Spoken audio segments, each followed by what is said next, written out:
Hello, everyone, and welcome to another episode of the Wise Decision Maker Show, where we help you make the wisest and most profitable decisions. My name is Dr. Gleb Tsipursky. I'm the CEO of Disaster Avoidance Experts, the future of work consultancy that sponsors the Wise Decision Maker Show. And today I'll share with you about hybrid work guidelines, and specifically how few companies actually have clear, good policies for hybrid work guidelines. Now, why are they important?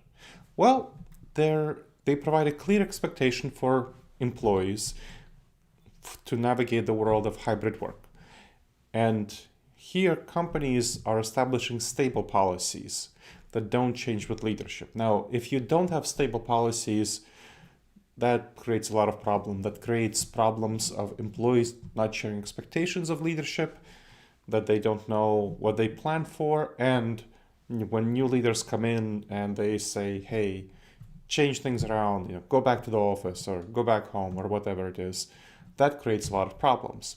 And that's what we saw with Disney when Bob Iger came in after replacing the previous CEO. He came back in and he said, hey, everyone needs to go to the office 4 days a week from its previously flexible schedule.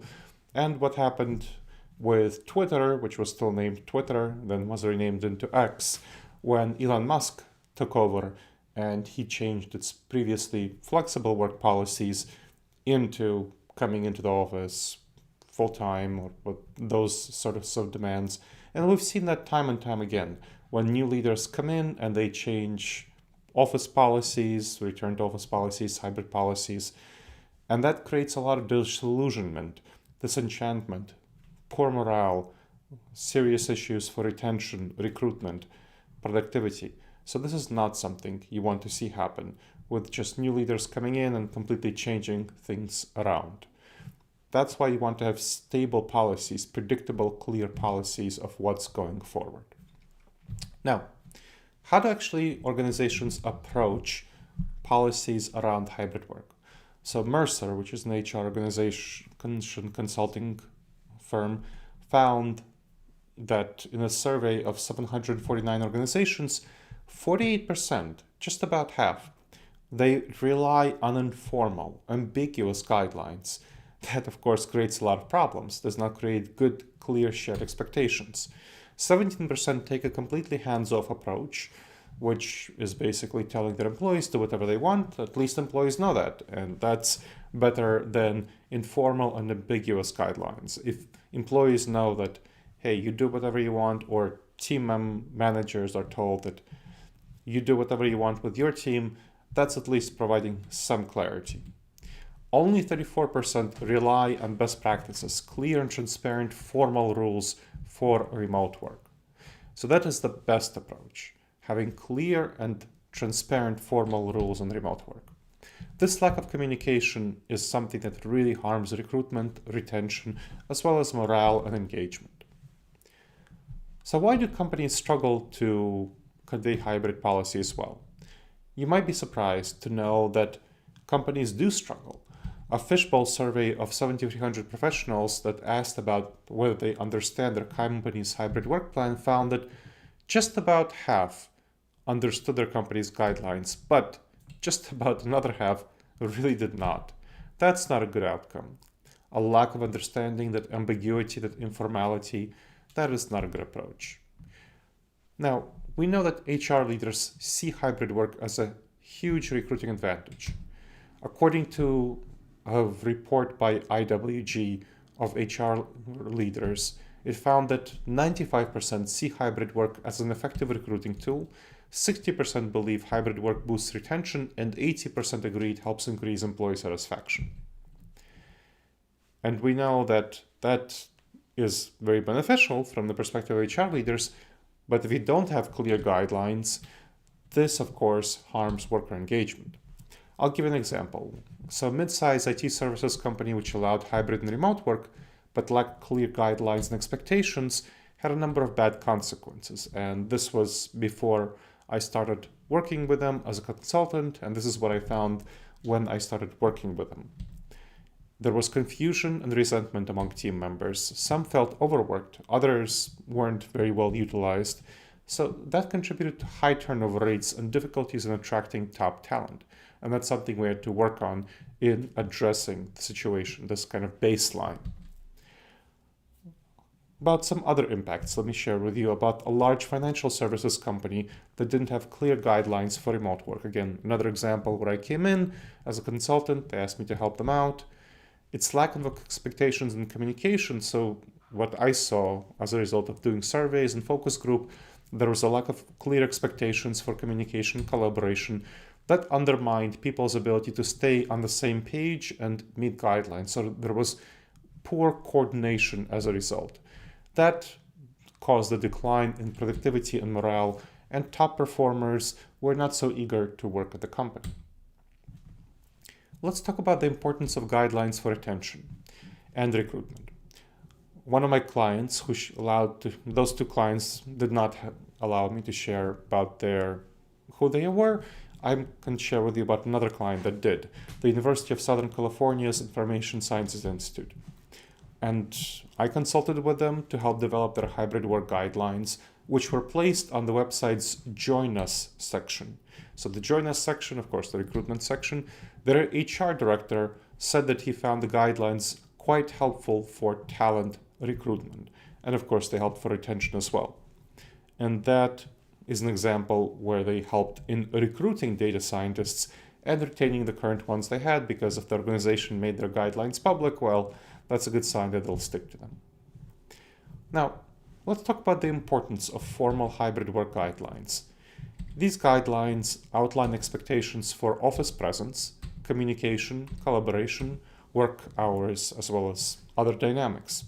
So these communication guidelines, for example, help ensure that everyone is on the same page with regular check-ins, virtual team meetings, what you actually do, some of these best practices. How about collaboration? What kind of collaboration tools do you use? What kind of video conferencing tools do you use? What kind of project management tools do you use? Information Sciences Institute, for example, used everything under the sun, and then we worked on standardizing those and helping them figure out tools that they would be using in a more clear manner that other people across the organization can share. And you want to train staff on how to use them, to set some expectations for availability and teamwork. When are you available? What kind of teamwork is involved in doing your various activities?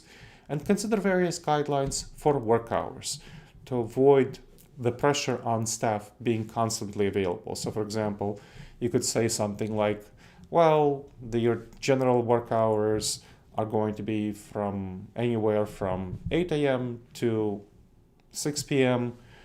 when this is the time when people might be expecting you to collaborate, but the 8 a.m. to 10 a.m. might be focus time, and so might be 3 p.m. to 6 p.m. That's when you'll work on your individual tasks. And the other times are going to be times when you work in collaboration. And of course, that's 8 a.m. to 6 p.m. You can also do various house chores and other things that you could fit during those time slots. But from 10 a.m. to 3 p.m., you'll be available for collaboration, internal meetings, quick email exchanges, and so on. Otherwise, there's going to be constant pressure on staff to be fully available, and that leads to burnout and resentment and reduced productivity, which harms retention, of course. Something that you want to think about is setting a way when you're sending an email. If you happen to be working past hours or on weekends, you can set emails to be scheduled for the next working day so that people don't feel like, oh, if my colleagues or my bosses are working in the evenings, I need to be responding to them. So this lack of clear guidelines for engagement, it actually harms staff engagement with their work. And so think about strategies for fostering engagement, like virtual team building activities and regular communication from leaders, which would actually help foster engagement, improve engagement in your team. Make sure that the guidelines are adaptable, so they should be flexible. They shouldn't just be set it and forget it. Make sure to evaluate how well they're working, review them, update them regularly to reflect the best practices that are changing and we're finding new things and changing employee needs. Make sure to involve employees in creating your hybrid work guidelines. This can help in a number of ways. You'll tailor your guidelines to organization-specific needs and team-specific needs. There should be organization-wide guidelines, but also each team should have its team-level agreements. And it helps create staff buy-in for the guidelines, which helps provide commitment. So then you want to provide training and resources and guidelines after creating them. Create the guidelines and provide some training on them and resources around them. All right, everyone. So I hope you now see the importance of clear, transparent hybrid work guidelines for communication, collaboration, time management. This lack of guidelines is going to just lead to confusion, resentment, high turnover, and undermine recruitment efforts. So as a leader, you want to recognize the benefits of hybrid work guidelines and establish them to have good support for success of hybrid work at your organization. All right. I hope you've enjoyed this episode of the Wise Decision Maker Show. Please make sure to subscribe wherever you checked out the show and leave a review. It helps other people discover the show, and it helps us improve the show.